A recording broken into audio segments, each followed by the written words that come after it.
Así que, pues bueno, esto seguramente nos llevará bastante tiempo, ¿no? Bastante tiempo. Y también se va a repartir un poco la forma de calificarlo, ¿sale? En este tema número 4. Muy bien, vamos para allá entonces.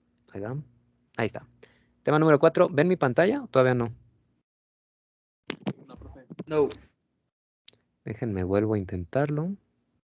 ¿Ahora? Ya. Sí. Genial, genial, muy bien. Entonces, el tema 4 se llama características de estructuras celulares. Van a ser 3 presentaciones diferentes, por eso le puse tema 4A, ¿sale? Muy bien. Entonces, la competencia aquí, fíjense, es una competencia chiquita para todo lo que tenemos que ver, pero es identificar características generales de bacterias, protozoarios, hongos y algas, ¿no? Y esto, obviamente, para el desarrollo de nuevas tecnologías, aparentemente, ¿no? Entonces, la pregunta del día de hoy, digo, no tiene nada que ver con lo que vamos a ver, pero tengo curiosidad. ¿De qué son tus tacos favoritos, preferidos? A ver, cuéntenme. ¿De qué? O sea, el contenido, pues, ¿no? Vamos a ver. Quiero saber de qué son sus tacos favoritos. De lengua, órale.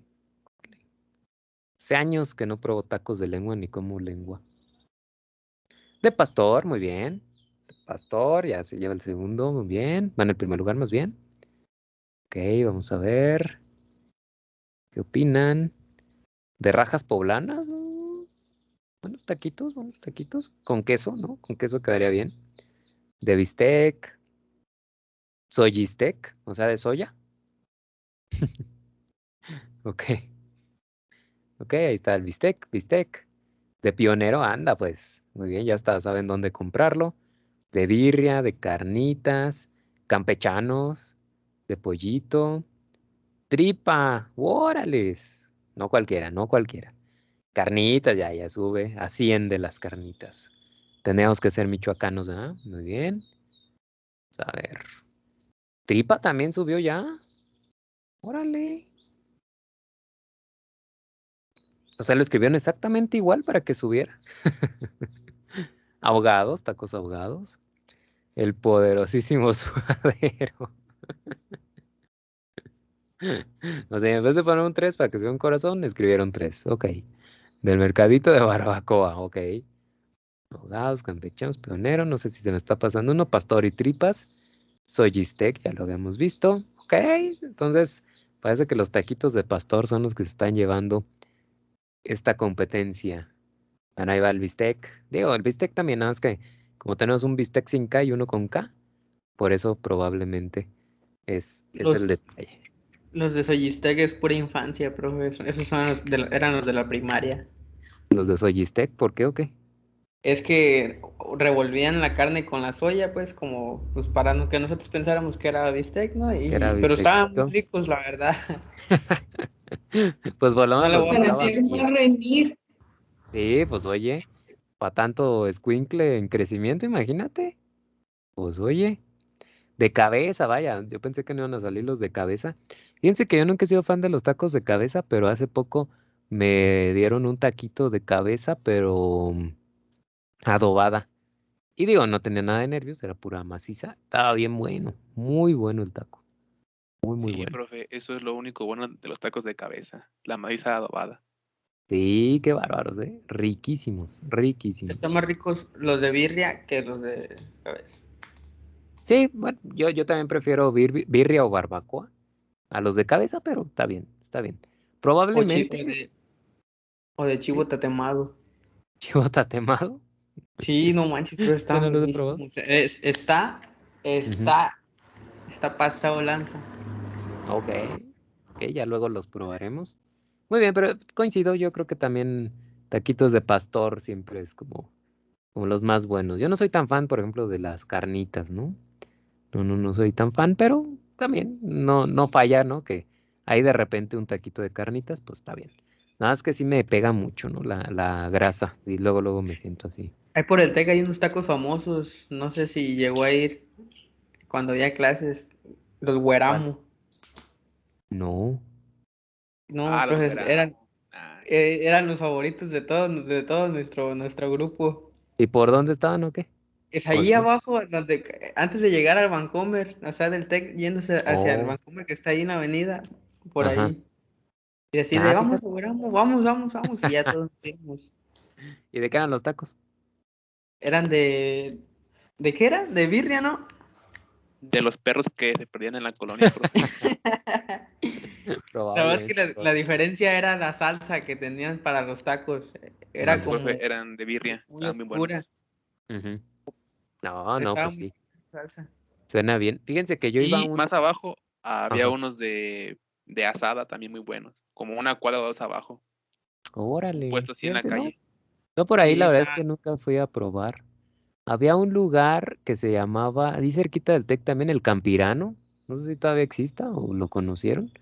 Pero también ahí los tacos de bistec estaban muy buenos. Y no manchen, ahí daban la cerveza bien barata, la daban como a 9 pesos, algo así. Entonces, para ver partidos o así, pues nos íbamos saliendo del Tec, nos íbamos para allá.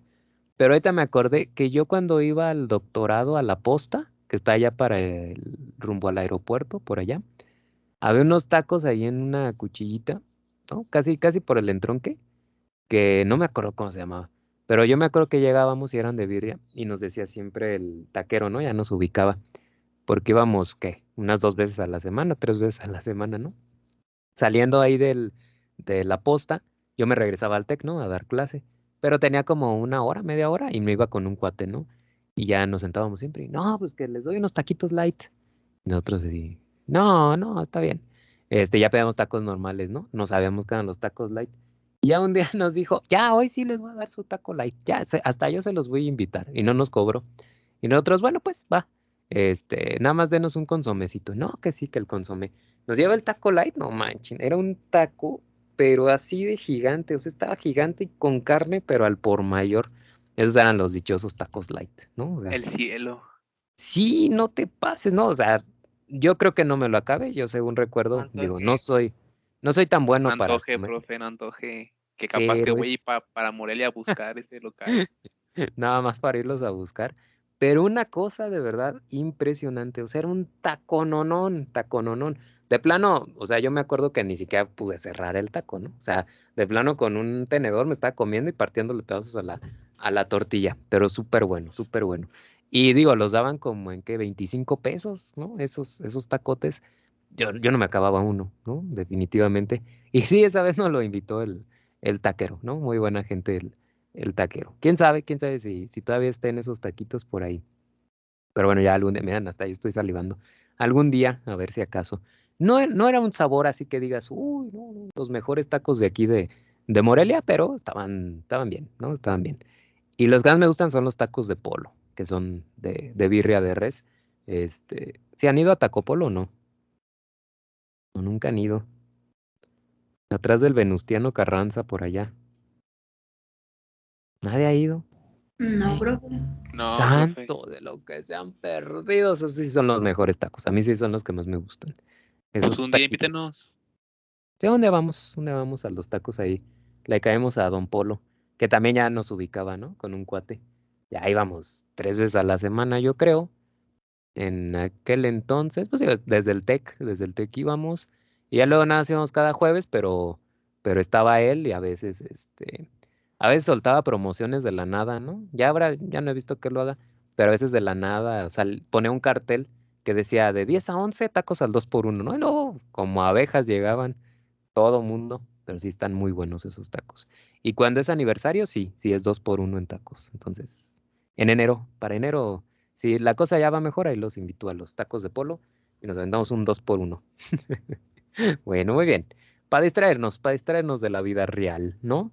De nuestra vida real virtual que tenemos. Profe, y también avíseme cuándo vaya a ir al TEC para mandarle las galletas con Frida. Ay, sí, seguramente ya que acabe el verano, el lunes siguiente, ¿no? Ah, Ajá, dentro de unos 15 días, seguramente por ahí. Por ahí me tocará ir allá al TEC. Sí, gracias, gracias. Que sí. nada, Se me profe. hace- se me hizo agua la boca ayer que las pusiste, no manches. Incluso he resistido, ¿eh? No he abierto mis galletas Enzo, ahí siguen cerraditas, todavía, todavía. Ahorita ya como que les estoy echando el ojo, ¿no? A ver si no las abro en cualquier momento. Bueno, entonces, todo esto quedó en grabación, qué pena. Pero bueno, es para ustedes. Cuando nosotros hablábamos al inicio, iba a decir al inicio del semestre, entiendan que cuando uno está en semestre, han pasado cerca de 2 meses, ¿no? Desde que empezamos hasta que llegamos a este tema. Imagínense, imagínense. Entonces, bueno, en ese momento, pues ha pasado mucho tiempo, aquí no ha pasado tanto, desde que hablamos de la clasificación filogenética de los microorganismos, ¿no? Y decíamos entonces que hay 3 dominios principales, de acuerdo a esta clasificación, donde están ubicados todos los microorganismos. En realidad, pensamos que hay un ancestro común y que a partir de ese ancestro común tenemos 2 ramificaciones generales, 2, ¿no? Que bueno, se nos hace un poco extraño nuevamente esto por el hecho de que nosotros esperaríamos de que si hay 3 dominios, pues hubiera 3 ramificaciones directamente, ¿no? Pero aparentemente no, aparentemente se dividieron lo que son las bacterias actualmente, que le ponemos ahí un prefijo EU para poderlas identificar rápidamente de las arqueobacterias, dado que tanto aquellas que son del dominio bacteria como aquellas que son del dominio arquea, todas son consideradas bacterias, o sea, todas les podemos decir bacterias. Técnicamente a cualquier organismo procariote le podemos decir bacteria. Está bien, es correcto, no hay ningún problema, ¿sale? Entonces, por eso, para poderlas distinguir, a estas les llamamos eubacterias y a estas les llamamos arqueobacterias, ¿sí? No es arcae, no es arquea, bueno, el dominio es arquea, se pronuncia arquea, pero las bacterias se llaman arqueobacterias, ¿sale? Para que no se les vaya a olvidar. Y bueno, la cuestión aquí, que ya decíamos, ya platicábamos desde esas primeras sesiones de clase que tuvimos, es que en realidad parece que los organismos eucariotes pues provienen de estos procariotes, ¿no? Definitivamente, dado que este dominio, con todas estas ramificaciones, pues también estamos hablando de organismos procariotes, ¿no? Todos estos de aquí. Entonces hay 2 dominios, bacteria y arquea, que son específicamente organismos procariotes, y solamente uno que es eucariote, ¿no? Entonces en esta unidad, pues técnicamente tenemos que hablar de los 3 dominios de la vida, del árbol de la vida, y de algunas características de algunos de esos microorganismos que tenemos en cada uno de los dominios, ¿no? Imposible que podamos revisar todos y cada uno de los microorganismos, cada especie que existe dentro de cada género, es muy complicado, ¿no? Por lo tanto, tenemos que enfocarnos, pues ahora sí que en aquellos más importantes y con sus características, pues también más sobresalientes, ¿no? De cada uno de estos dominios. Entonces, por eso la división, ¿no? De los diferentes presentaciones que ya les decía, esta es la 4A, donde nos vamos a enfocar entonces en las eubacterias, ¿sale? Eubacterias. Pero lo primero que vamos a platicar, que tiene que ver con la estructura celular de las procariotas, vamos a hacer un recordatorio de eso desde allá de nuestras clases, quizá de biología de la prepa y biología aquí del TEC. Vamos a hablar de la célula procariota y eso incluye tanto a eubacterias como arqueobacterias, ¿no? Eso me incluye a estos 2 dominios. Ya después, ahora sí, nos enfocaremos en el dominio de eubacteria y ya en la siguiente presentación de arqueobacteria, ¿no? Para posteriormente finalizar el tema con las eucariotas, que a mí en lo parecer son las más llamativas para mí las eucariotas. Las eubacterias a veces suele ser un poquito, ¿cómo les diré?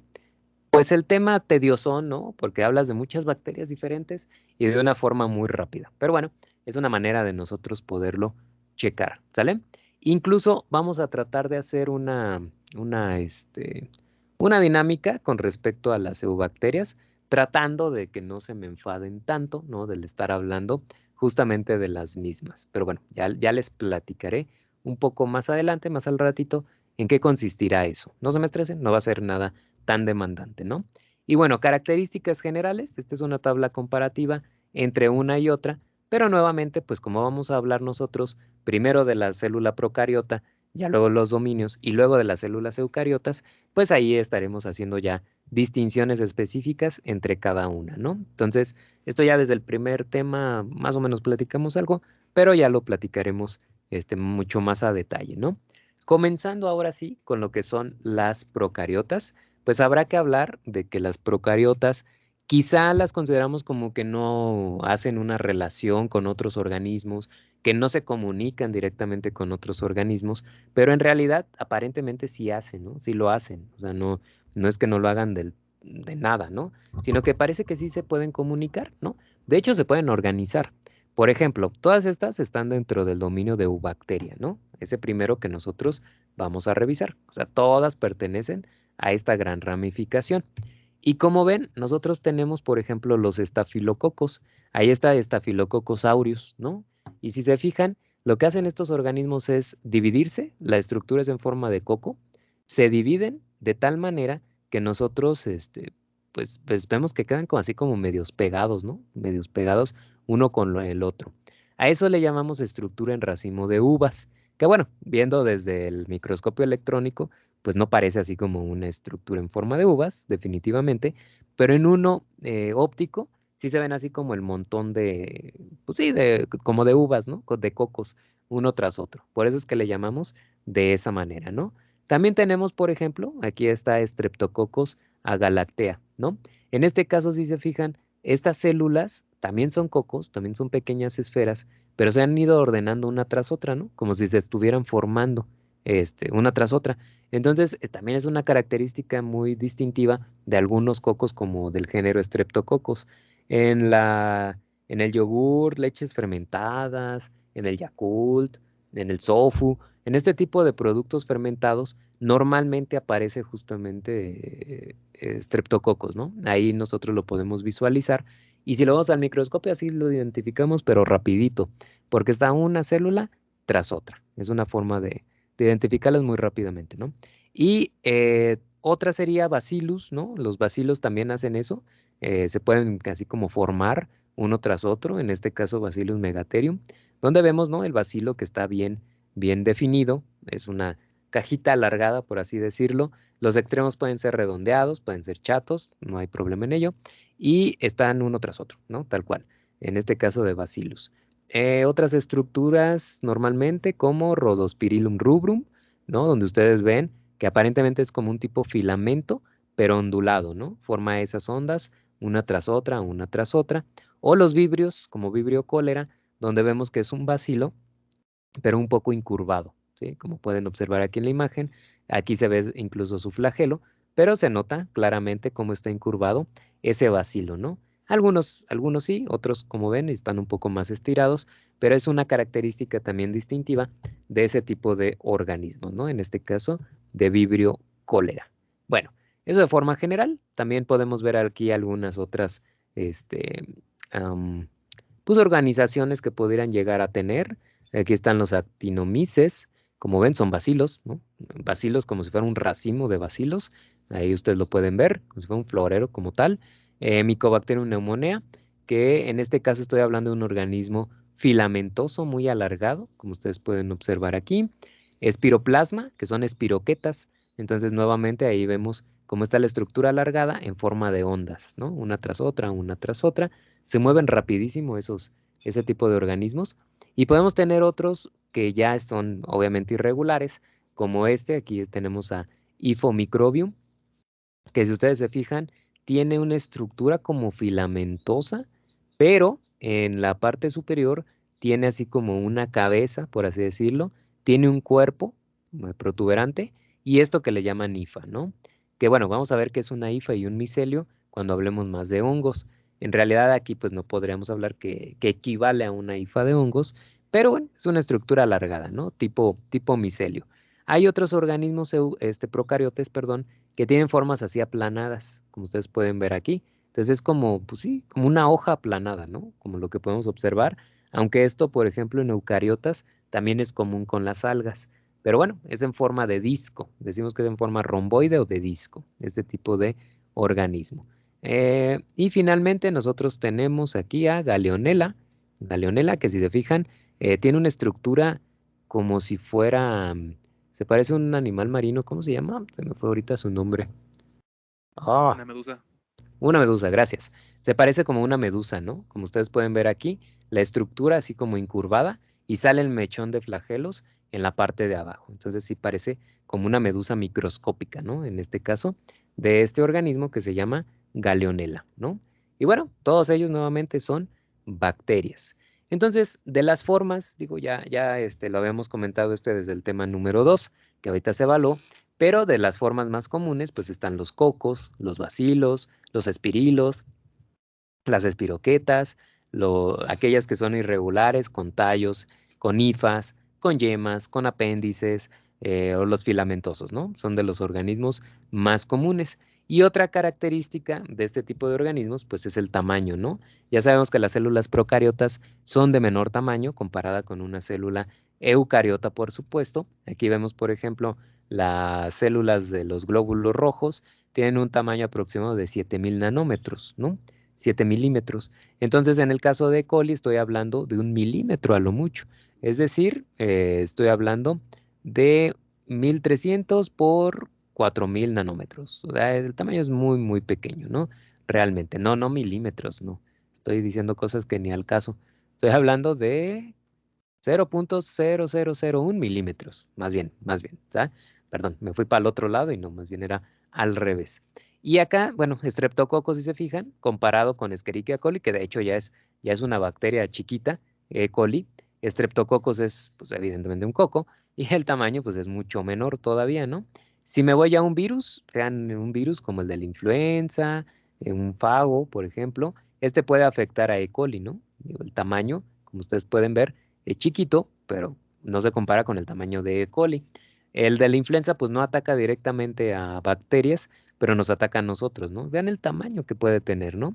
Mientras hablo de una célula del glóbulo rojo, una célula normal de animal, ¿no? Que nos conforma a nosotros, de 7000 nanómetros, ¿no? Entonces, sí es un tamaño muy pequeño comparado con el de la célula a la cual puede llegar a atacar, ¿no? En este caso.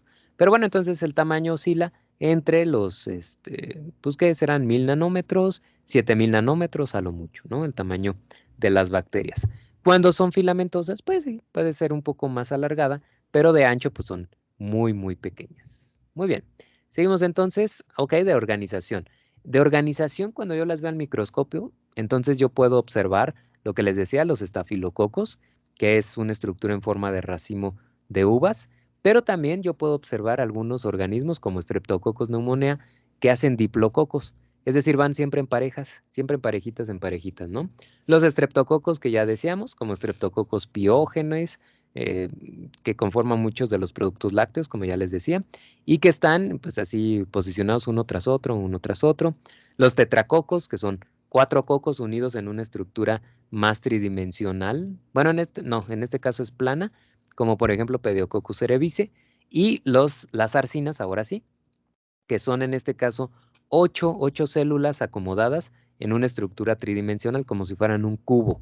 Es el ejemplo de Sarcina ventriculi, ¿no? Entonces las sarcinas así se les llama debido a esa estructura tridimensional que podrían llegar a generar, ¿no?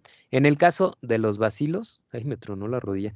En el caso de los bacilos, las cadenas de bacilos son comunes, como de los bacillus, ¿no? Del género bacillus, pero algunos pueden formar estructuras en forma de empalizada, es decir, que se van a poner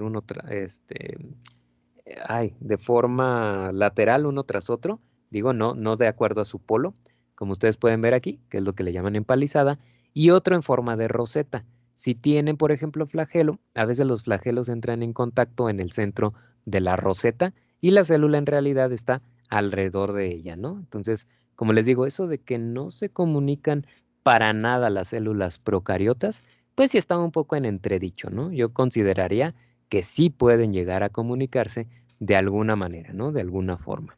Muy bien.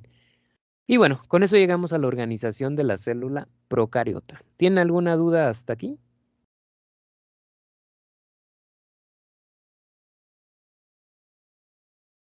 ¿Una duda, comentario? Perdón, no había visto el chat. Bueno, no me salió nada. O pues. Ok, muy bien. Sale, vale. Ah, no había visto de que ya se había ido por unas quecas y Tlali. No antojen. Tere también ya quiere unas quecas. Ok, provechito, provechito. Y que raro la dirección. Bueno, pues desde hace ratito, perdón, no había visto los mensajes hasta ahorita. Ok, perfecto. Entonces, bueno, eso es en cuestión de agrupamiento común de las eubacterias, ¿no? Ahora empezaremos a hablar de la organización de la célula procariota. Aunque nuevamente, Probablemente esto ya ustedes lo recuerden un poquito más. Ok, de adentro hacia afuera, ¿quién me puede decir qué hay en una célula procariota? Ahí tienen una imagen de apoyo. Pues Se ahí se supone puede que la ver el... información. Ay, se supone que no No, tiene sí, núcleo, ¿no? no, Ok, para empezar, no tiene núcleo, muy bien. ¿Qué decías, Pedro? no, sí, pues por ahí viva, ¿no? De que no tienen un núcleo como tal, sino que tienen el material genético esparcido a través, adentro de la célula, Ajá, muy bien. tiene sus Pues para ribosomas ahí. empezar, como pues se puede ver ahí en la imagen, ¿verdad? Para empezar, no tienen un núcleo, ¿no? ¿Cómo les diré? Ni membrana el núcleo, ni membrana ningún órgano, organelo. Realmente no hay organelos, ¿no? Dentro de la célula procariota. Entonces, lo primero es que el contenido genético está embebido, ¿no? Ahí dentro del citoplasma, en el centro probablemente, dentro de una estructura que se llama nucleoide. Así le llamamos. En realidad es el contenido genético de la célula, ¿no? No hay pierde. Muy bien, ahí al interior, ¿qué más podríamos encontrar dentro de la célula procariota? Ribosomas.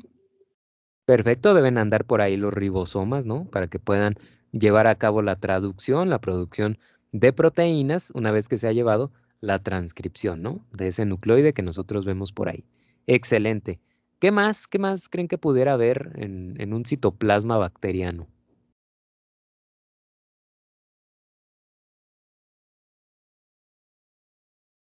¿Solo ribosomas?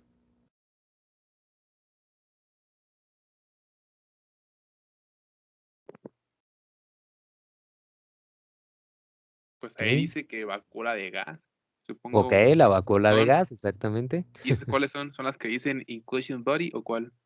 No, realmente no viene representada en la figura, pero pueden tener vacuolas de gas. De hecho, Perfecto. digo, no todos tienen cuerpos de inclusión, que es el inclusion body. Los cuerpos de inclusión son acumulados de algún sustrato que le guste a la célula, que normalmente utilice para su metabolismo, y que sabe la célula que en algún momento puede faltar en el medio donde habita. Entonces lo que hace es meterlo, ¿no? Lo mete adentro del citoplasma para tenerlo ahí disponible en el momento que lo vaya a ocupar. No lo rodea por membrana, simplemente lo mete y forma ahí cuerpos de inclusión. Por ejemplo, aquellas bacterias que usan azufre, es muy común que las veamos con cuerpos de inclusión de azufre, tal cual, ¿no? Ahí. Y hay otros organismos, sobre todo aquellos que son acuáticos, que utilizan vacuolas de gas para poder flotar, ¿no? Que incluso pues es como una burbuja dentro de la célula, tal cual. A eso le llamamos vacuola de gas. Y que en ese caso, si por ejemplo la célula necesita estar más hacia la superficie. Ay, disculpen, creo que me falta un poquito de agua. Cuando está más hacia la superficie del medio, del hábitat donde habita, valga la redundancia, entonces nosotros tendremos una vacuola de gas más prominente, ¿no? O llena de aire. Cuando esta tiene que estar en la parte inferior, entonces la vacuola de gas, si es que tiene, es más pequeña, ¿sale? Entonces la vacuola de gas es para flotar. Muy bien. Después del citoplasma y todo eso, ¿qué más podríamos encontrar? ¿Qué rodea al citoplasma? La membrana plasmática. La membrana plasmática, por supuesto, esa que es igual en teoría, ¿no? A la que nosotros poseemos, la membrana plasmática. Luego vendrá la pared celular y de la pared celular, todas las bacterias tienen pared celular o el 99 punto algo por ciento tienen pared celular y después pues ya tendremos los sistemas de movimiento, de protección contra la desecación, etcétera, ¿no? Que son esos como pelitos que ustedes ven ahí alrededor, ¿no? Alrededor de la célula. Muy bien. Entonces vamos a hablar a detalle, un poquito más a detalle, de cada uno de los componentes, porque es importante ver algo, por ejemplo, relacionado al contenido genético de la célula procariota y el cómo, aquí vamos a demostrar cómo sí se pueden comunicar con otras células, ¿no? O por ejemplo, también hay organismos que son endosporoformadores, principalmente, bueno, más bien algunos gram positivos, ¿no? Que en ese caso son capaces de tipo enquistarse de alguna forma, transformarse para poder sobrevivir, ¿sale? Entonces son muchas características que finalmente sí tiene la célula procariota y que nosotros normalmente pues no como que no se la damos, ¿no? Lo primero será la membrana plasmática. Para esto les pido nada más voy por un vaso de agua, que sí siento la garganta un poco reseca, y regreso. Denme un par de minutitos, ¿sí? Por favor. Ahí vuelvo.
Ok, disculpen, disculpen.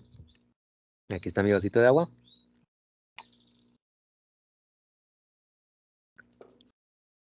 Y además, ¿qué creen? Se me atravesaron unos M&M's. Perdón, perdón. Pero es para motivar al organismo, ¿no? Que despierte, que despierte. Si ustedes están con sus quesadillas, yo por lo menos me echo unos M&M's. Muy bien, entonces, estamos nosotros hablando de la membrana plasmática, ¿sale? Ok, entonces nuevamente, la membrana plasmática yo la voy a encontrar pues en la mayoría de todos los organismos, ¿no? Casi siempre va a estar presente, aunque normalmente nosotros la conocemos con un modelo que se mantiene con la mayoría de los organismos, pero hay algunos que no cumplen exactamente con esa membrana plasmática, ¿no? Ese modelo que todos conocemos es el modelo, ay, perdón, no cambia. Ok, es este modelo, ¿no? El modelo del mosaico fluido. ¿Recuerdan cuándo fue la primera vez que vieron ese modelo?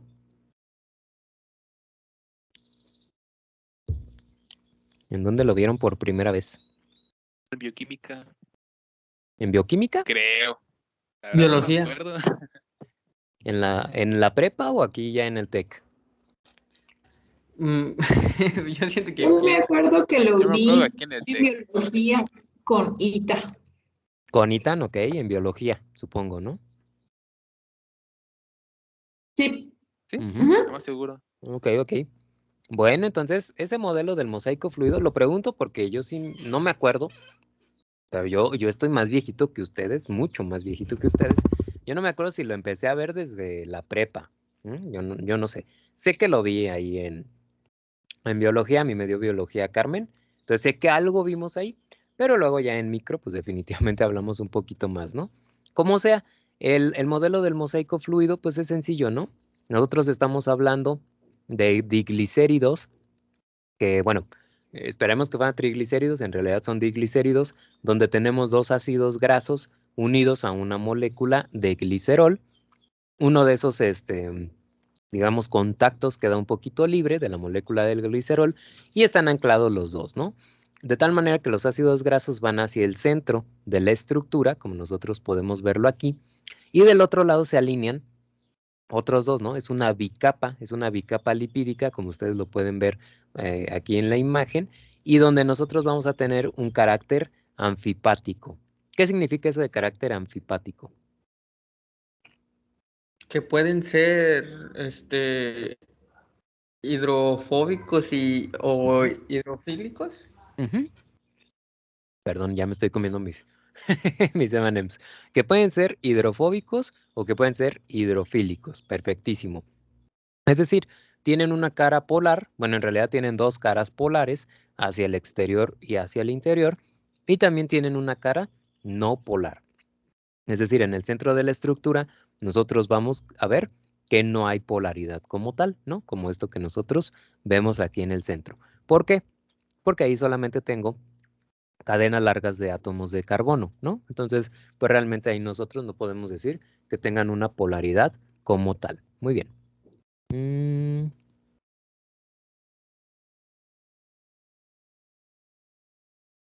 Perdón, ya me necesitaba pasar mis M&Ms para poder hablar bien. Ok, este modelo del mosaico fluido fue propuesto por Jonathan Singer y Gar Nicholson ya hace bastante tiempo, y además nos dice que dentro de la estructura de la bicapa lipídica nosotros tenemos anclado lo que son proteínas, ¿no? Principalmente proteínas. Ok, ¿qué tipo de aminoácidos creen que tenga una proteína, por ejemplo, periférica? Que están de un lado o del otro lado de la membrana plasmática. ¿Qué tipo de aminoácidos tendrá en mayor proporción? Ya sabemos que hay aminoácidos ácidos, aminoácidos básicos, polares, no polares, aromáticos, etc. ¿Qué tipo de aminoácidos esperaríamos ver en una proteína periférica?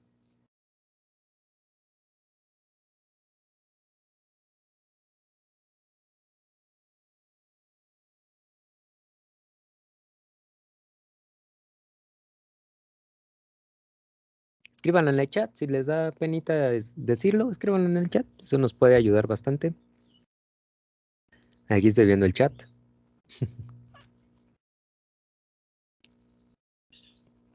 Si dijimos que el carácter es anfipático, que hacia adentro o fuera de la célula es polar, la membrana plasmática, entonces, ¿cómo van a ser los aminoácidos que yo tengo ahí?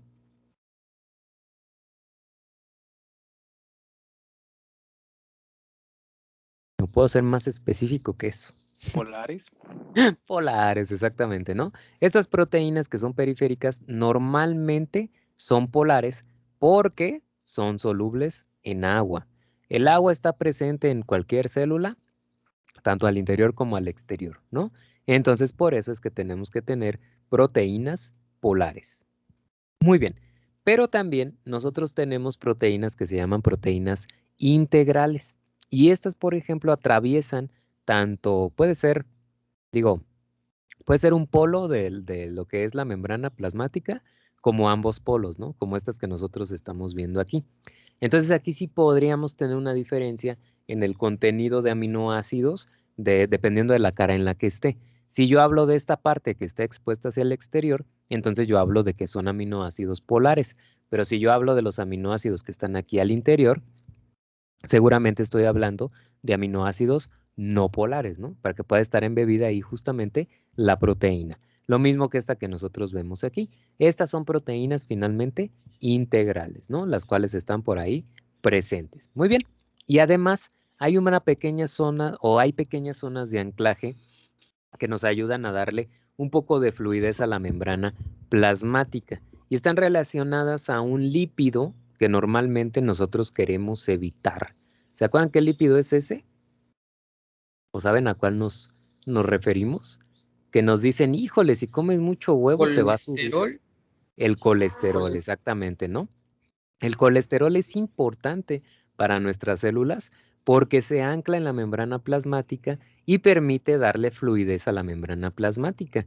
Es bueno el colesterol. En exceso todo es malo, ¿no? Entonces, cuando tenemos en exceso, pues obviamente hay más del que se requiere para el uso en la célula, en este caso para las membranas, y por eso es que se empieza a acumular en el exterior, ¿no? De las células, sobre todo por ahí en las venas o en las arterias. Pero bueno, el colesterol a final de cuentas, proporciones pequeñas, son importantes para poderle dar fluidez a las membranas plasmáticas, ¿no? Las proteínas periféricas representan muy poquito, del 20 a 30% de aquellas proteínas ligadas a la membrana plasmática, mientras las integrales del 70-80%, ¿no? Ahí se eleva muchísimo el contenido que nosotros tenemos de este tipo de proteínas. Muy bien, ahora, regresando a la célula procariota, resulta que estas células o estas bacterias no tienen colesterol. En cambio del colesterol, ellas normalmente lo que sintetizan o utilizan son los opanoides, como este que nosotros vemos aquí. Este es el bacterio opanotetrol, ¿no? Si se fijan, la estructura es muy parecida al anillo del colesterol. Y en este caso ya sabemos que son esteroides, ¿no? Por el hecho de que este tiene 4 anillos cíclicos y este tiene 5 anillos cíclicos, entonces nosotros decimos que este es un opanoide y este es el esteroide, ¿no? Así los podemos nosotros distinguir. Entonces, en el caso de procariotas, yo voy a observar opanoides. Es una diferencia con respecto a la membrana plasmática que nosotros tenemos en el caso de las eucariotas, ¿no? Muy bien. Ahora, respecto al anclaje de cada diglicérido, pues ya les decía yo que puede existir el glicerol, al cual están unidos en 2 carbonos los ácidos grasos. El enlace es de tipo éster, ¿no? ¿Qué es un enlace de tipo éster? Cuando yo tengo radical, oxígeno, un carbono con grupo carboxilo y luego otro radical. Ese es el enlace de tipo éster, ¿no? Ese que nosotros vemos ahí. Y entonces es el que mantienen los ácidos grasos con respecto al glicerol. Ahora, ¿recuerdan más o menos cuál es la longitud de esos ácidos grasos normalmente en nuestra membrana plasmática? ¿Cuántos átomos de carbono tendrá el ácido graso? ¿Corto, largo? No me acuerdo muy bien, pero por ahí habían, o sea, los tamaños eran pues un número grande, ¿no? Ujú. Comparado con Ok. con otras moléculas que ya estaban ahí como no me acuerdo si había de 50 o no me acuerdo, pues casi. Ujú. Ok, bueno. Son largos, comparado a lo que podríamos llegar a tener. El promedio normal, ahí sí se fue un número muy grande, Pedro, pero está bien, Pedro. Son de 17, 18 átomos de carbono, ¿sale? Pero, digo, estoy de acuerdo contigo en el hecho de que si tienes una bicapa lipídica, en el centro te van a quedar carbonos. Si sumas las 2 colas, ¿no? De cada uno de estos diglicéridos, pues cerca de 30, 40 átomos de carbono, ¿no? O sea, ya en total, en la bicapa lipídica, eso sería en total los radicales, ¿no? 30, 40 átomos de carbono. Entonces son bastante largos, ¿no? La membrana plasmática tiene buen grosor debido a que pues existe nuevamente una longitud bastante buena de lo que son los átomos de carbono en cada radical, ¿no? Ok, eso aplica totalmente para las células procariotas, específicamente bacterias, pero cuando hablamos de las membranas de las arqueobacterias, resulta que algunas de estas pueden formar monocapas de moléculas lipídicas, pero ya hablaremos en su momento de las arqueobacterias. Ahorita nos vamos a quedar solamente con el modelo del mosaico fluido, ¿no? Que sería este que nosotros conocemos. Muy bien, y ahora la siguiente pregunta es, ¿qué funciones tendrá, por ejemplo, la membrana plasmática? A ver, escríbanlo ahí en el chat. Vamos a ver, escriban una función que recuerdan ustedes tenga la membrana plasmática. A ver, a ver, a ver. Vamos a ver qué opinan.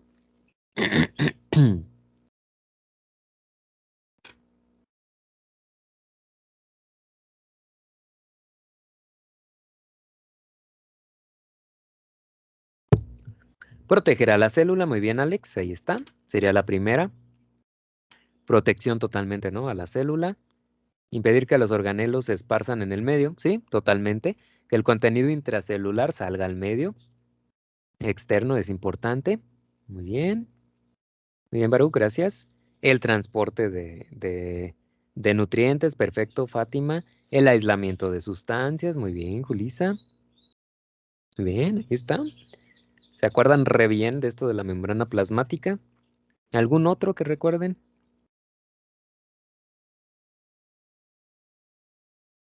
La comunicación, ¿sí? Ujú. El transporte de sustancias tóxicas fuera de la célula, perfecto. Sí, los productos de desecho, ¿no? A final de cuentas, deben ser llevados hacia el exterior y a fuerza tienen que pasar a través de la membrana, ¿no? Ahora, si recuerdan eso del transporte, existen varios tipos de transporte. ¿Recuerdan alguno en específico? Hay uno que se llama por difusión. ¿Recuerdan más o menos de qué es o no? No realmente. ¿No era sobre que era transporte activo? Algo Activo, así. ¿no? Activo Ajá, estamos ajá, hablando del transporte activo y del transporte pasivo, ¿no? Esto de Exactamente. gradientes de concentración, profe. Sí, sí, sí, exactamente. Puede ver con el gradiente de concentración. Cuando quieren ellos meter las células procariotas, ¿no? Y todas las células en forma general, algo que esté afuera, pueden utilizar varios mecanismos, ¿no? Si el compuesto, el elemento no es tan común, lo que se quiere poner al interior, ¿no? Lo que se quiere meter, normalmente se utilizan transportadores, que son esas proteínas integrales que nosotros vemos aquí, ¿no? Varias de ellas funcionan como transportadores. Entonces, a veces ellas son un canal, se abre la estructura del canal y por aquí pueden ingresar algunos nutrientes o lo que sea, ¿no? Eso podría ser una. La otra es por difusión y esta podría ser más de un tipo de transporte pasivo donde llega el componente, ¿no? Se pone aquí cerquita de la membrana plasmática y la membrana como que lo engulle, ¿no? Como que lo cierra y se mete como si fuera una pequeña vacuola o como si fuera un pequeño lisosoma, ¿no? Hacia el interior. Y ahí se deshace y permite que el nutriente, pues obviamente, pueda ser aprovechado, ¿no? O directamente, como decíamos, a través de la membrana.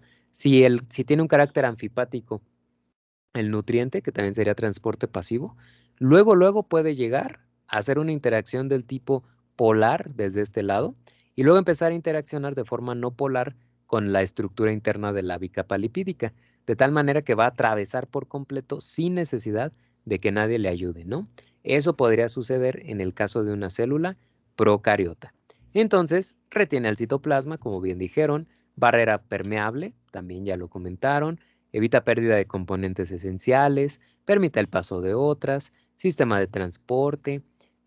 Bueno, este lo vamos a poner en asterisco porque este sí es súper importante en el caso de una membrana plasmática procariota, ¿no?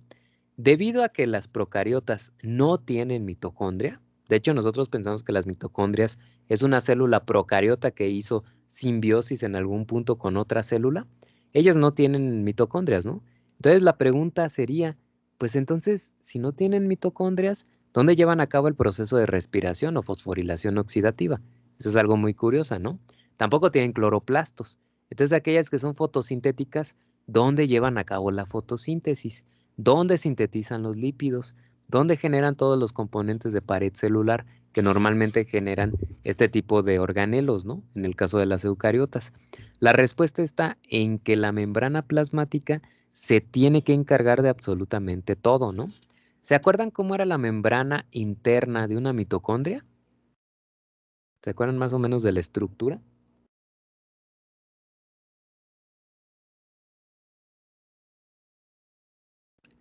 ¿Era así lisita, que se parecía a la membrana externa? ¿O era diferente? ¿No era la que contenía péptido de glucano? Bueno, ahí hablamos más bien de la pared celular, pero yo me refiero a la mitocondria.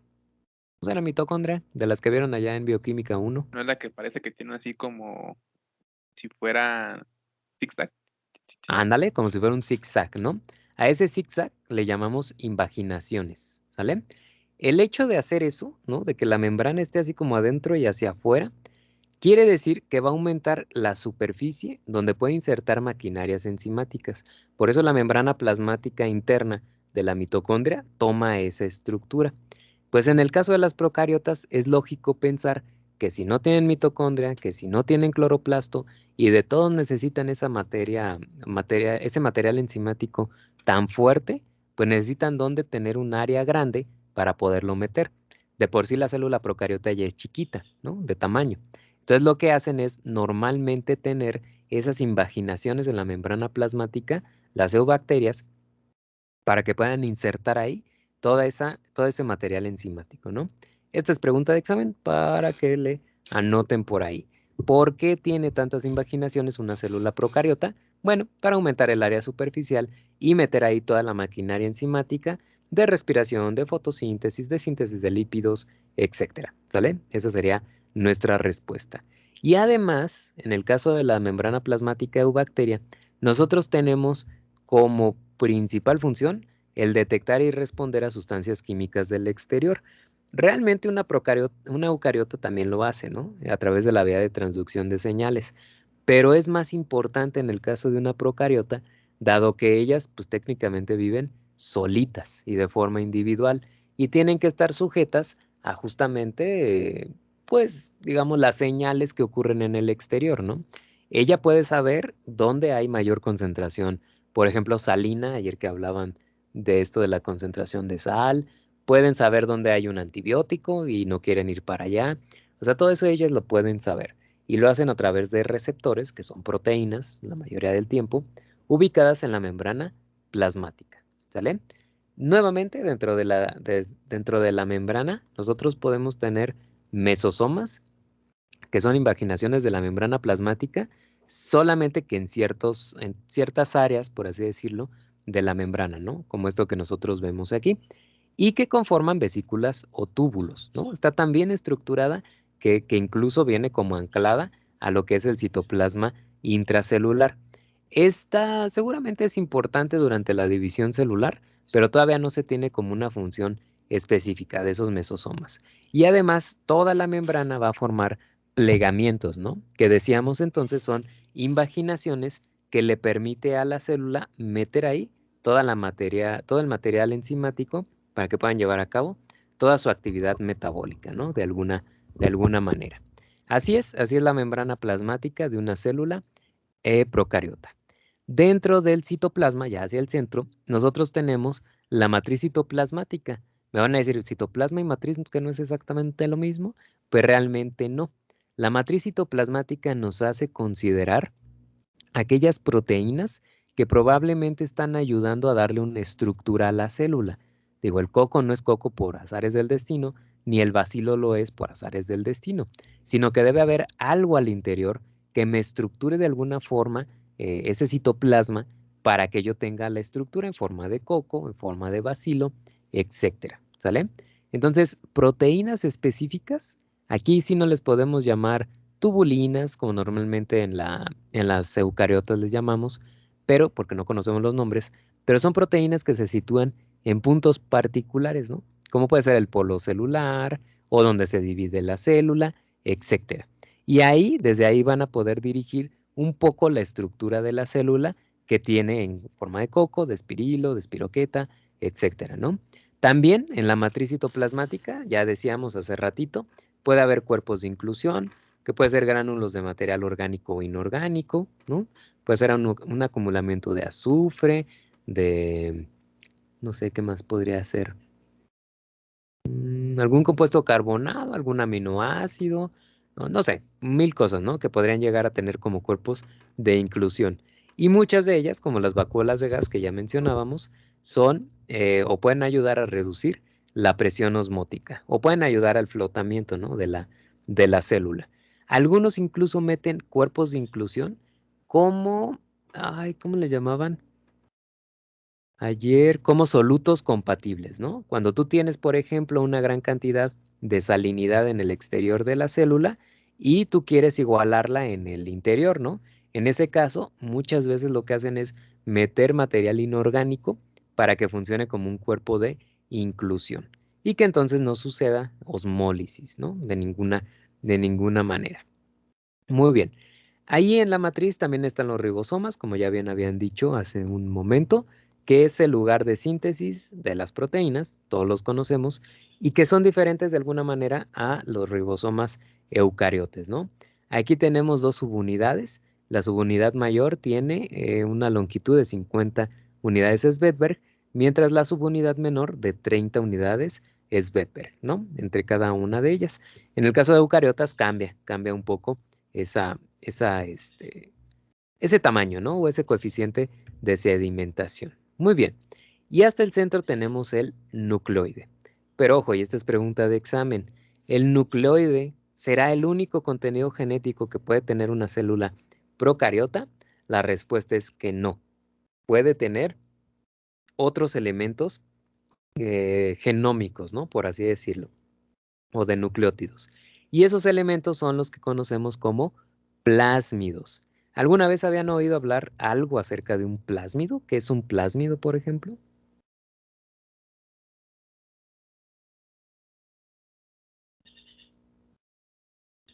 ¿No?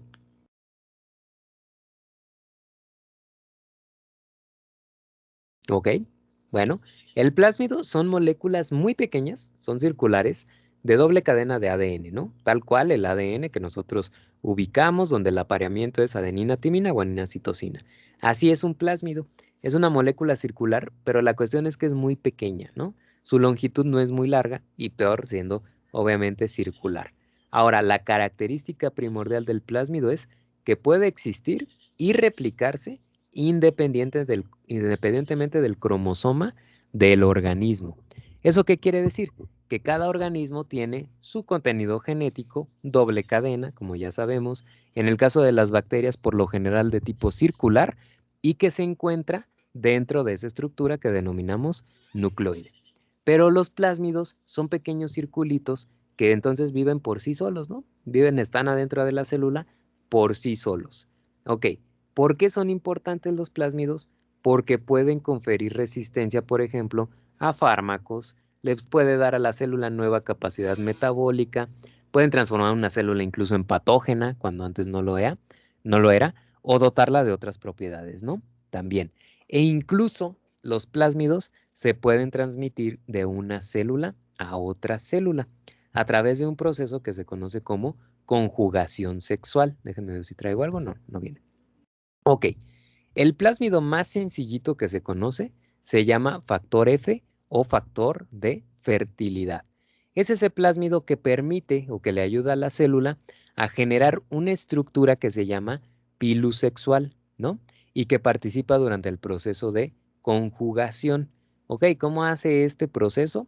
Lo mencionaremos un poco más adelante, pero así de forma general, es capaz esta estructura, que sería como ¿cómo les diré? Como un pelito quizá que sale de la estructura, por ejemplo, de estas bacterias y que logra reconocer aquellas células que no tienen aún el factor F, ¿sí? Ese plásmido, por los receptores que obviamente esta tiene.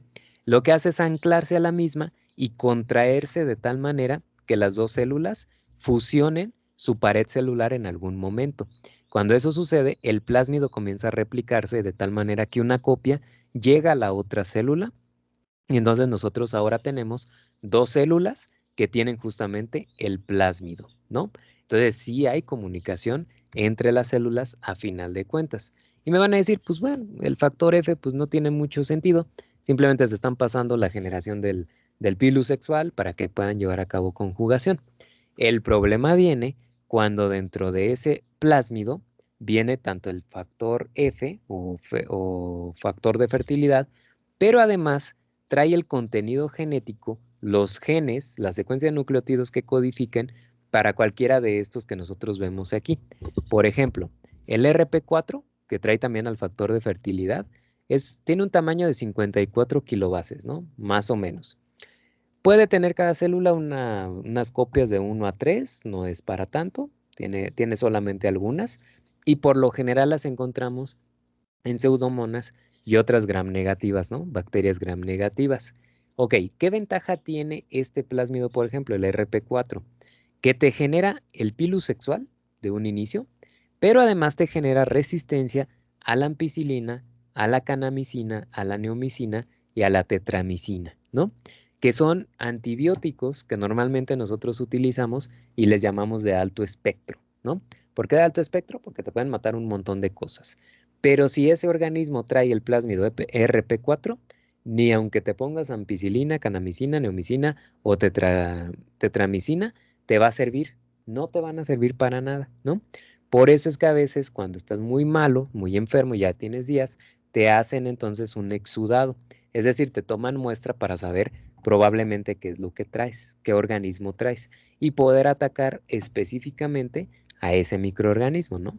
Si no lo hacen como la mayoría lo hacemos de, pues me siento mal y no voy al doctor y ya más o menos me automedico, esto es lo que deberíamos hacer, ¿no? Ir al doctor y checarnos para saber bien qué es lo que tenemos. Pero bueno, no los culpo porque yo también lo hago, ¿no? A final de cuentas. Muy bien, ese es el factor RP4, ¿no? Es un plásmido. Este el R1, y ahí ven cómo también es resistente a ciertos antibióticos, el R6, el R100, el PSH6, etcétera, ¿no? Hay otros que, por ejemplo, generan patogenicidad a una bacteria que antes no lo era, como pueden ser los plásmidos col o los plásmidos de virulencia. Los plásmidos col, por ejemplo, cole1, cole2, el CLODF13, por ejemplo, este tipo de plásmidos son 9 copias más o menos, se generan en E. coli, ¿no? Y te permiten la síntesis de colinicinas, ¿sí? ¿Qué son las colinicinas? Son ah, ay, se me fue el nombre. Son sustancias, pues al final de, ya, son toxinas, ¿sale? Estas son toxinas, cada una de estas. Y esas toxinas le permiten competir al microorganismo con otros que se encuentren alrededor, ¿no? Y puede ser cualquier tipo de célula, puede ser un hongo, una levadura, etcétera, un protozoario, etcétera. Entonces, son de competencia, de ahí el nombre, ¿no? Que proviene de coli, Escherichia coli, de ahí fueron obtenidas por primera vez, pero nuevamente te generan virulencia, ¿no? De alguna manera. Y los plásmidos de virulencia como tal te permiten reconocer de forma más directa, ¿no? Lo que es el sistema inmune de un organismo al cual están atacando y generar el respectivo antígeno, ¿no? El antígeno, ¿recuerdan ustedes? O bueno, no sé si alguna vez lo habían visto, pero es aquello que sobresale de un organismo patógeno que le dice al sistema inmune, este no va aquí. Entonces, atácalo, por favor, y que además le permite al sistema inmune recordar ese contaminante que nosotros tenemos aquí, ¿no? Esos plásmidos de virulencia. Entonces, por ejemplo, E. coli se vuelve especialista en la producción de enterotoxinas o también Staphylococcus aureus en la generación de una enterotoxina B.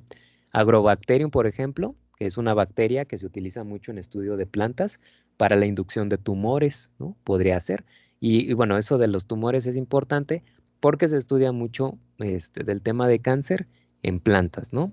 O cualquier estudio de plantas, pues te conlleva a veces también su uso nuevamente.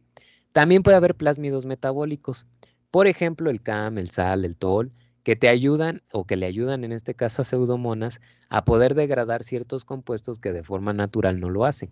¿Como cuáles? Como el camfor, como el salicilato, como el tolueno, etcétera, ¿sale? Estos normalmente no los tienen los genes para que lo pueda llevar a cabo pseudomonas, pero cuando alguno desarrolla el plásmido y lo empieza a compartir, automáticamente se vuelven especialistas, ¿no? Este tipo de células. Muy bien. Ahora, esto va relacionado mucho a la medicina, ¿no? Si ustedes tienen una enfermedad, ¿no? Tienen una enfermedad, dicen, híjole, no, pues necesito ir al doctor, van al doctor y les da un tratamiento de, ¿qué serán? Unos 8 o 9 días. Por lo general, ¿qué es lo que hacen? ¿Sí se toman el tratamiento completo o no? A ver, levanten su mano quien sí se toma su tratamiento completito. Vamos a ver si es cierto. Ok, muy bien, Julisa. Andy también, Baruch, Alex, Ana, Gas, Tere, ok, bastantes personas. Sam, Aunque no quiera, profe, la chancla es más poderosa. bueno, ok. Como no queriendo la cosa, pero lo hacen, ¿no? Muy bien, muchas gracias, son bastantes. Son como 9, ¿no? Y ahora los que no nos tomamos el tratamiento completo, vamos a levantar nuestra mano. Digo, y ahí me incluyo, porque la verdad es que yo no lo hago, ¿no? Yo sí me empiezo a sentir bien y digo, ya está, ¿no? Pues ahí está también, ahí, mi manita levantada. Y bueno, vamos a ver, hasta ahorita somos 4. Se me hace que hay unos que ni van a querer votar. No sé si les dé pena o qué. Pero bueno, ahí está. Ángel, Fátima, Renata, yo, Erika, Fer, Su, Marifer, Karina. Bueno, somos bastantes, ¿no? Estamos como divididos. Ok. ¿Cuál es el problema de que no nos tomemos completamente nuestro antibiótico, nuestro tratamiento? Que le damos la oportunidad a la célula, a la que sea, al patógeno que me está atacando, le damos la oportunidad de que generen un plásmido de resistencia. Eso es lo que estamos provocando, ¿no? Si, por ejemplo, tú estás enfermo y te dan ampicilina, ¿no? Te dicen, toma ampicilina durante 8 días, ¿sale? Tus pastillitas durante 8 días, cada 8 o 12 horas, no sé, y con eso verás que estás bien, ¿no? Pero a los 3, 4 días les digo, uno dice, ya me siento re bien, entonces ya voy a dejar el antibiótico. Ese es el problema, que si queda una célula, 2 células, las estás dejando en un ambiente donde hay residuos del antibiótico. Y si sobreviven, pueden desarrollar un plásmido de este tipo, un gen que les ayude a eliminar, digamos, el cómo les afecta a ellas el determinado antibiótico, ¿no? Y por eso la recaída, también yo creo que nos ha pasado, ¿no? Que de repente ya me siento muy bien, yo digo, ya está, y a los 2, 3 días recaigo, ¿no? Y otra vez me siento para llorar. Y peor tantito que la primera vez. Ok, ¿debido a qué? Pues que a esas células se empezó a dividir, tiene el plásmido, si una la desarrolló, se la pasó a todas las demás que están por ahí, sobre todo del organismo patógeno, y finalmente, pues la enfermedad viene más fuerte, ¿no? ¿Podremos volver a usar ampicilina?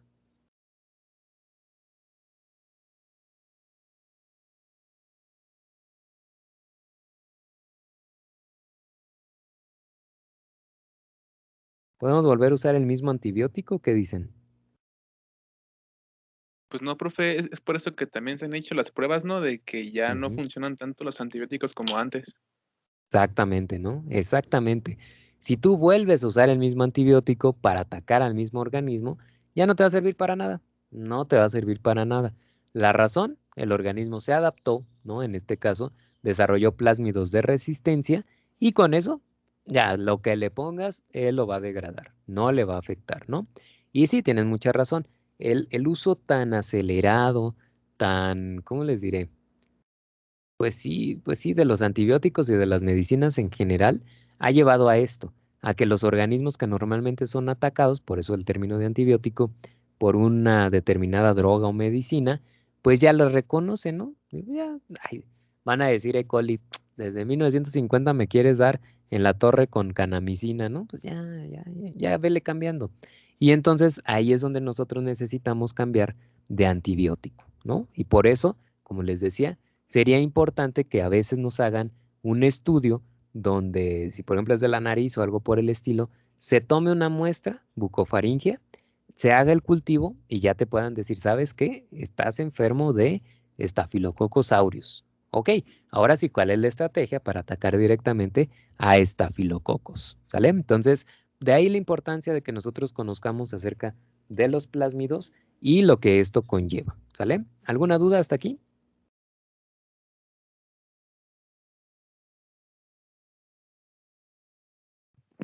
No, profe. Muy bien.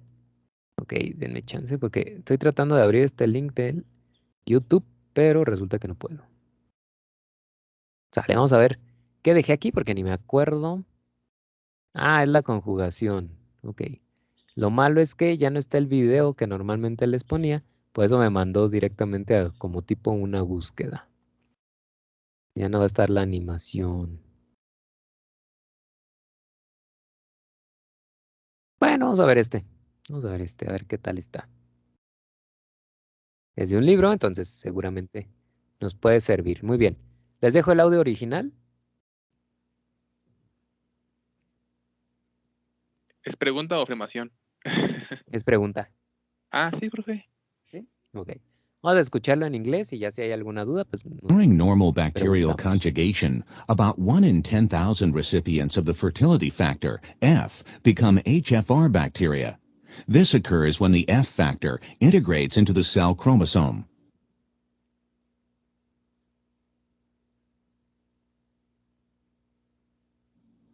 When an HFR bacterium mates with an F- recipient, one DNA strand is cut at the F origin. The free 5' end moves through the transfer pore while the chromosome replicates. The donor strand is replicated as it enters the recipient. When the cells separate, the donor cell chromosome is restored. In the recipient, integration events may lead to recombination of gene alleles. Linear DNA is eventually degraded. When many HFR and F- bacteria are mixed, conjugating pairs can form quickly. F origins are nicked, and donor strands begin to move into recipients at about the same time in all established pairs. Donor genes closest to the leading sides of the F origins are transferred early. Donor genes residing farther from the F origins are transferred later, some more than an hour later if pairing is maintained. At any time, mating might be interrupted. If the F- recipient is drug-resistant, drug treatment can eliminate the HFR bacteria. Then one can check for F- recombinants among survivors. This kind of synchronous HFR mating can be used to determine the gene order on the donor chromosome. F- recipients are chosen that are streptomycin resistant and carry 3 mutant genes that could recombine with wild-type alleles from the donors. The recipients are mated with HFR donors that carry these wild-type alleles and are streptomycin sensitive. As conjugation begins, the F origin is nicked and DNA strand transfer starts. Once the F origin and streptomycin gene enter the recipient, we start the mating clock. After 4 minutes, we interrupt mating, add streptomycin, and test for recombinants among F- survivors. None are found. If we wait until 8 minutes to interrupt mating, we find that the azide resistance allele has been transferred. After 16 minutes of mating, our results show that the donor lactose gene has also transferred. After 24 minutes of mating, our results show that the donor galactose gene has transferred as well. Recombinant analysis reveals the order of donor genes behind the F origin: azide, lac, then gal. Muy bien, muy bien. Ahí está. Bueno, nos habla sobre todo de cómo se pueden transportar, ¿no? esos plásmidos a otro organismo de alguna manera, a través de este proceso que se llama During normal conjugación bacterial bacteriana, ¿no? conjugation, about Perdón. 1 in 10,000 recipients. Ok. Ahora, yo les dije, ¿no? Que el material genético del plásmido está separado del material genético del nucleoide. Pero eso no quita que a veces el plásmido se meta dentro del nucleoide y ahí puede estarse replicando constantemente y ser transmitido, por ejemplo, a las células hijas, ¿no? Cuando forma parte del genoma total del organismo, de la célula procariota. O puede estar por separado y entonces ir generando copias para pasárselas a otras células, ¿no? Que aún no lo tienen. Entonces, como ven, muchas opciones con respecto a los plásmidos. Actualmente los utilizamos mucho acá en biología molecular para transportar ciertos genes que nos interesan y que nos interesa sobre todo meter, ¿no? a un organismo que normalmente no tiene ese gen. Entonces podría ser una manera de hacerlo a través de los plásmidos, ¿no? La otra manera es a través de los virus. Entonces decimos que los plásmidos y los virus son vehículos a través de los cuales nosotros podemos hacer esta función. Muy bien, no sé si tengan alguna duda respecto a los plásmidos, algo que comentar.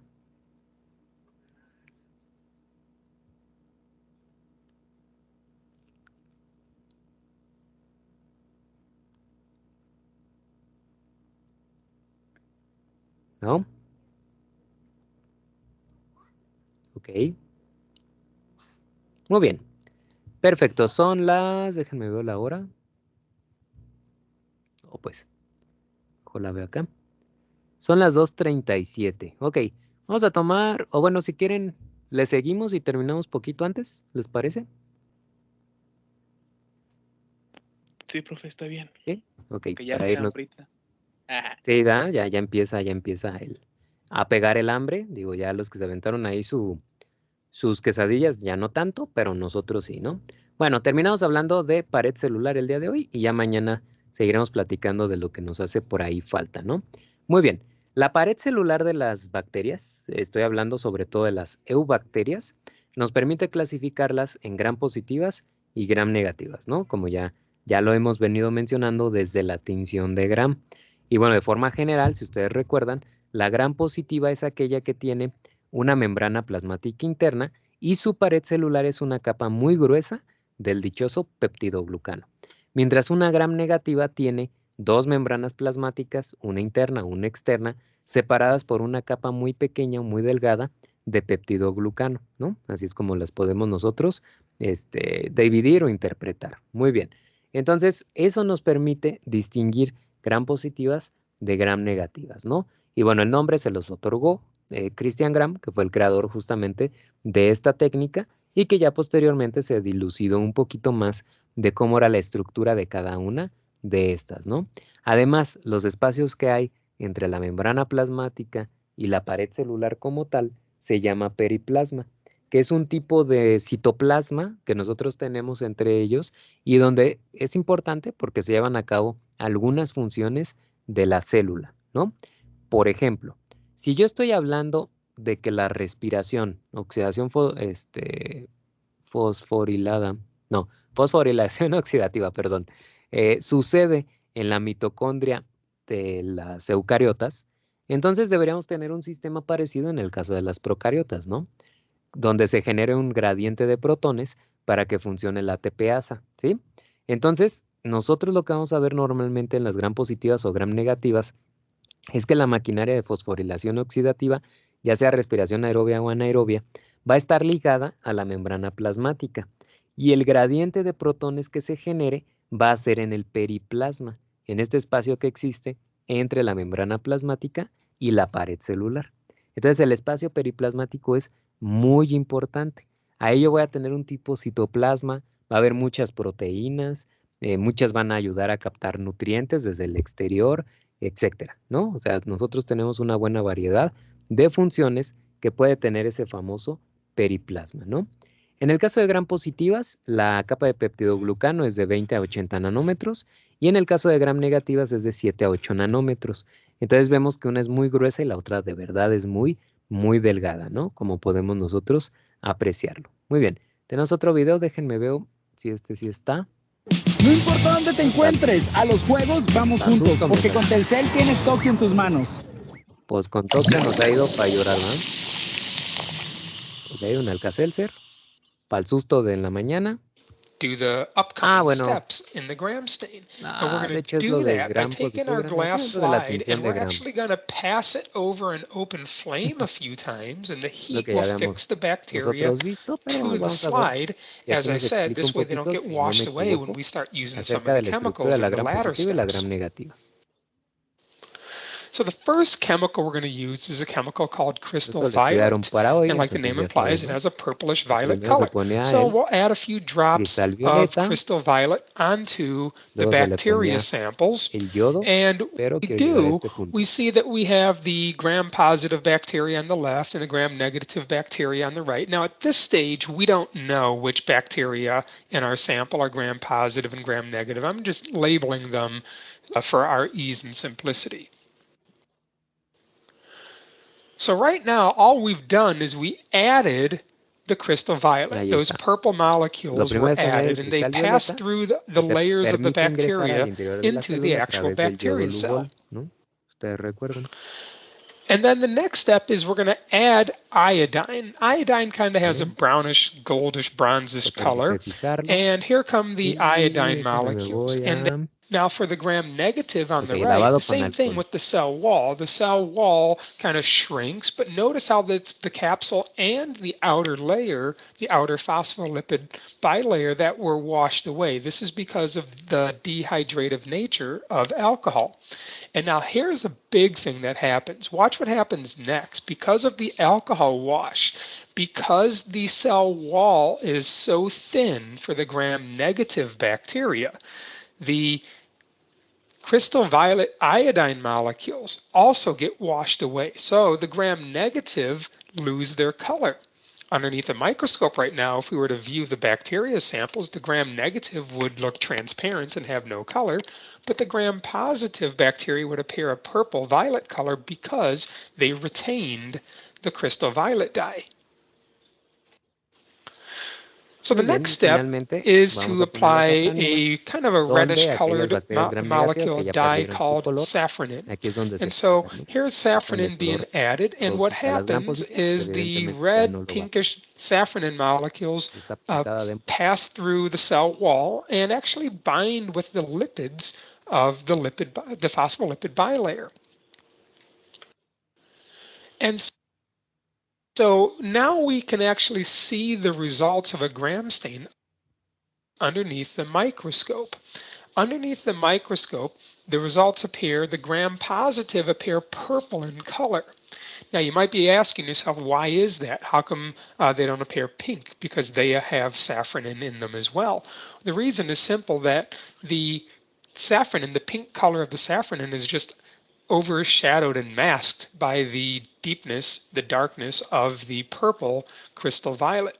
So you don't even really see the pink safranin in the gram-positive bacteria. It's there, you just don't see it. And notice how the gram-negative bacteria, because they lost their crystal violet dye and they only have the pinkish safranin, the gram-negative bacteria underneath the microscope would appear pink in color. So here are some actual pictures of a gram-positive bacteria. Notice the dark purple color, and some pictures of gram-negative bacteria. Parte de esto de la tinción de Gram, ¿no? Que ya nosotros estuvimos viendo un poquito más a detalle. Muy bien. Entonces, el día de mañana continuamos hablando cómo está constituido ese peptidoglucano. En el caso de gram positivas, gram negativas es la misma configuración. Puede cambiar un poquito debido a que uno es más grueso y el otro es un poco más delgado, ¿sale? Ahora, antes de irnos, simplemente quería comentarles que para ver a las, digo, esto todavía yo lo voy a platicar, pero a partir de mañana vamos a ver eubacterias por géneros, ¿no? O por grupos. Entonces ya están las diapositivas con la información de cada una de ellas. Lo que quiero es que ustedes me ayuden un poquito. O sea, yo voy a estar hablando con ustedes, pero la idea es que no sé cuántos temas son. Recuerdo que aquí en el grupo somos como 22, algo así. Entonces lo que vamos a hacer es 2 personas, por ejemplo, les va a tocar el tema de bacterias rojas fototróficas, ¿no? 2 personas. Lo que tienen que hacer es ir al libro y nada más darle una leída a bacterias rojas fototróficas.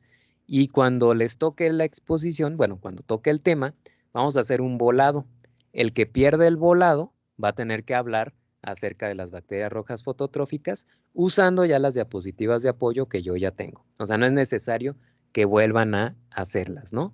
Ahora, la idea es que lo hagan en sus propias palabras. Yo sé que aquí está información y hay texto y normalmente se ponen a leerlo.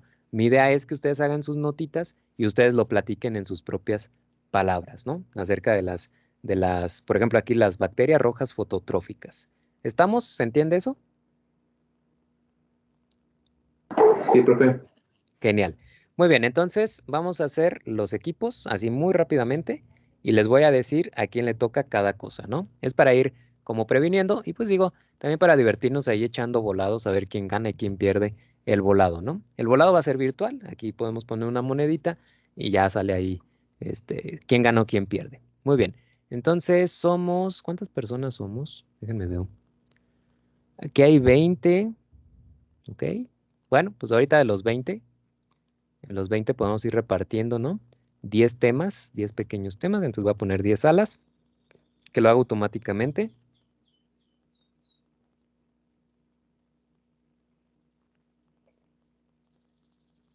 Y en el orden que me aparezcan, así los vamos a repartir. Ok, entonces el tema 1, caray, ¿por qué hubo 3 personas aquí? Entonces éramos 21.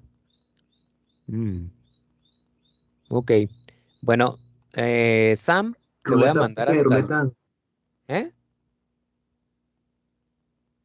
¿Qué pasó? Que mejor por ruleta, digo.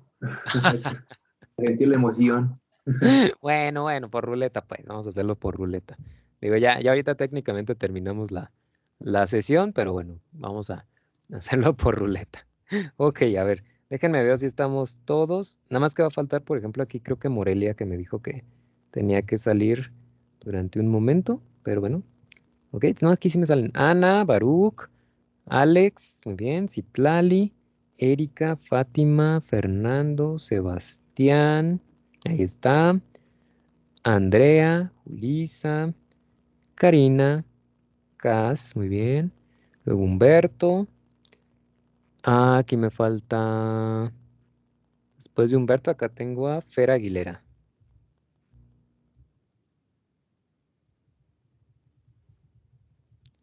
Le voy a poner María Fernanda Aguilera. Ah, Ángel, sí. Pedro. Y aquí me falta.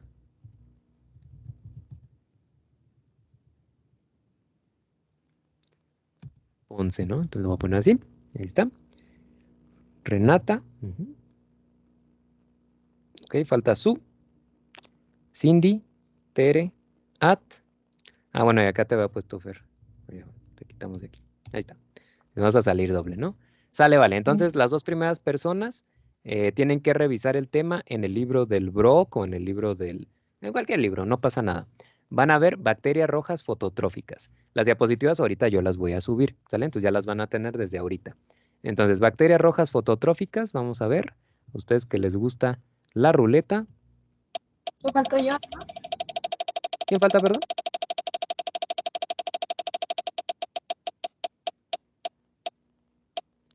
Ok, Andy. ¿Quién me falta en la lista? Yo, Samantha. ¿Sí, no? A ver, espérame, No. es que no escucho bien, perdón.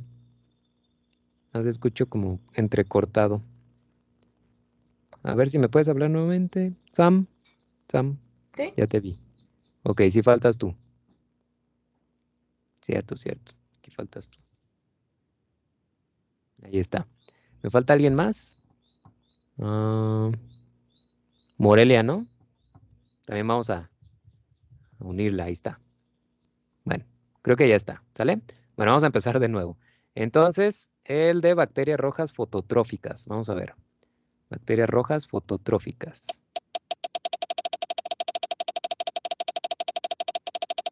Me va a faltar una hojita.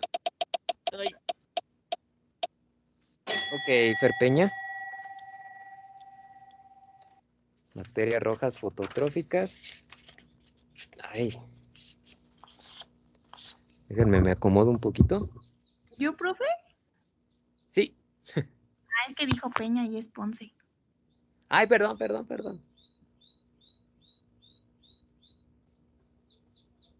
Sí, ya te puse. Perdón, Fer. Ok, ahí está. Entonces, y vas a ir contra.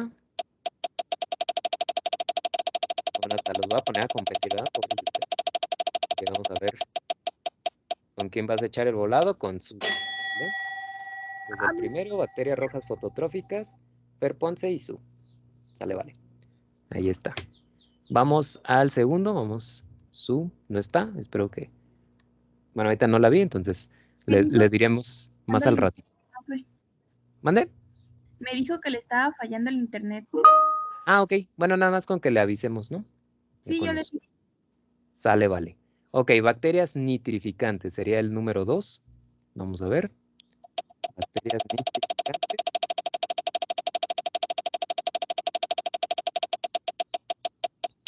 Va a estar Citlal. Ok. Y va a competir contra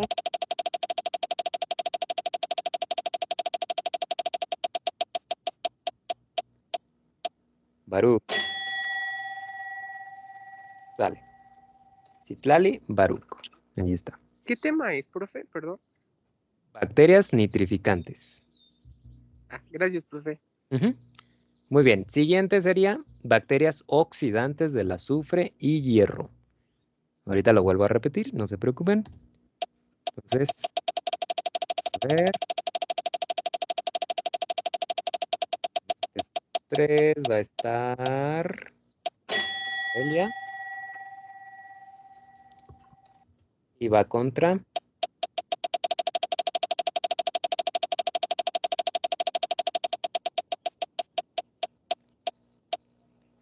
ay, por nadita Fátima. Muy bien. Entonces, a ellas dos, a Fátima y a Morelia, les tocaría bacterias oxidantes del azufre e hierro. ¿Sí? Muy bien. En el volado, pues. Ok, siguiente, pseudomonas y grupo de las pseudomonas. Vamos a ver. Aquí estarían. Cas. Ay, perdón, ahorita te borro Cas. Cas con Sam. Ok, déjame. Perdón. ¿Dónde quedaste, Cas? Oh, pues. Aquí estás. Listo. Vientos, vientos. Entonces, Cas y Sam sería pseudomonas y grupo de las pseudomonas. Siguiente. No se apuren si vienen así como rutas metabólicas o algo, no se apuren, yo les voy a ayudar, ¿no? O sea, ustedes lo van a platicar y yo lo voy a complementar. No importa lo que digan, no se me estresen. La idea es nada más que me ayuden platicándolo, ¿no? Bacterias del ácido acético. Bacterias del ácido acético, entonces tendríamos el número 5.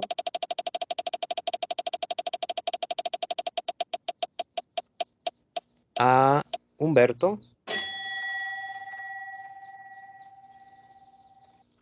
¿Sale? E iría contra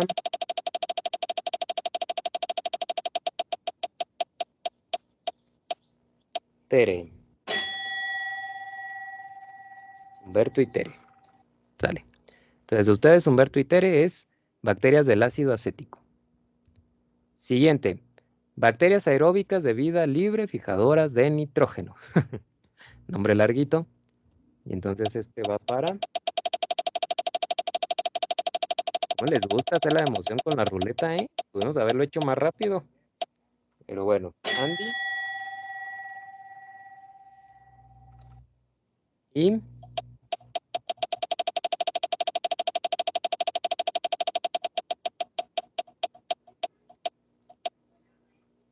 Cindy.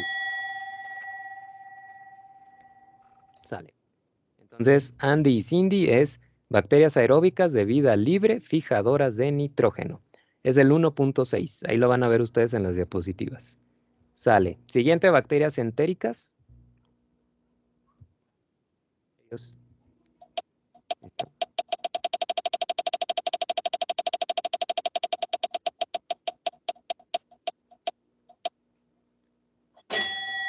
Fernando.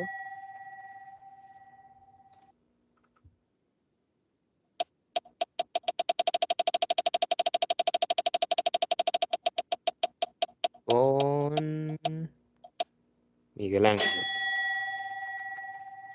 Ahí está. Entonces a ustedes dos les tocaría bacterias entéricas. Llegó el volado pues entre ustedes. ¿Ok? Eso no lo saltamos. Ya lo veremos en su momento. Siguiente, el número 8, sería Vibrio y Photobacterium. Vibrios y Photobacterium. Vamos a ver.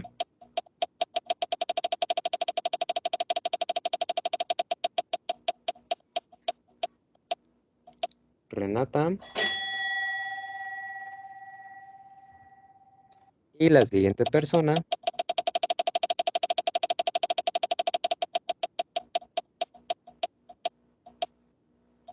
Pedro. Vibrios y Photobacterium. Este no lo voy a saltar, yo lo voy a comentar rápidamente. Seguiríamos con, déjenme ver, bacterias. Ay, es que este está muy largo. Este está muy largo, ok. Van a ser bacterias del ácido láctico, ¿sale? El siguiente es bacterias del ácido láctico nada más. Ok. Y en las bacterias del ácido láctico,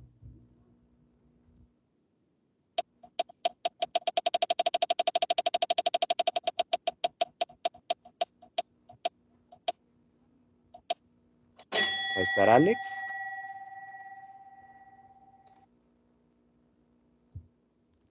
Bacterias del ácido láctico. Ahí les va a tocar los lactobacillus, por ejemplo. Y... Listo. Bacterias del ácido láctico. Alex y At. Estafilococos yo hablo, no hay problema. Luego vienen estos, Bacillus y Clostridium. Sería otro. Bacillus y Clostridium. Entonces, me va a tocar a...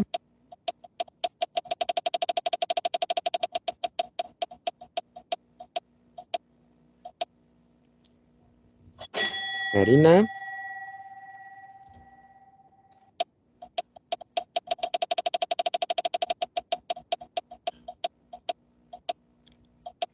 Y Sebastián.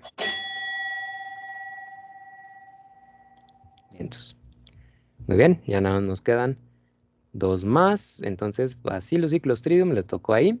Acá serían, déjenme ver quién más está. Ok. Ok, Propionibacterium. Perdón, siempre se me traba ahí la lengua. Propionibacterium y además Mycobacterium. Propionibacterium y Mycobacterium, ¿sale? Son esos dos. Entonces vamos a ver.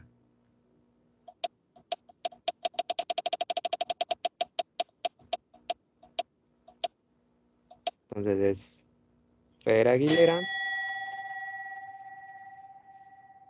contra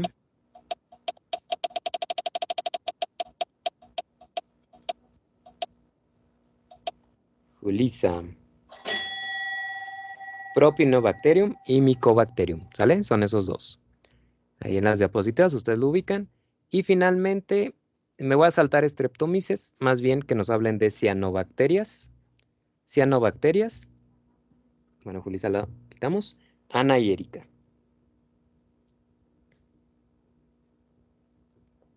Cianobacterias. Listo. Ya están todos, ¿no? Ya están todos bien repartidos. La idea nuevamente es que ustedes nada más chequen el tema, las diapositivas ya están. Si quieren buscar una imagen o algo extra, no hay ningún problema, lo pueden ustedes presentar en el momento. No es necesario que preparen mucho, no. Simplemente que platiquen, ¿no? De qué más o menos o qué características más o menos tiene el organismo y yo les voy a ayudar a complementarlo. Esa es la actividad, ¿sale? Que nosotros vamos a hacer. Muy bien, ¿alguna duda? ¿Es a partir de mañana, profe? Sí, a partir del día de mañana, así es.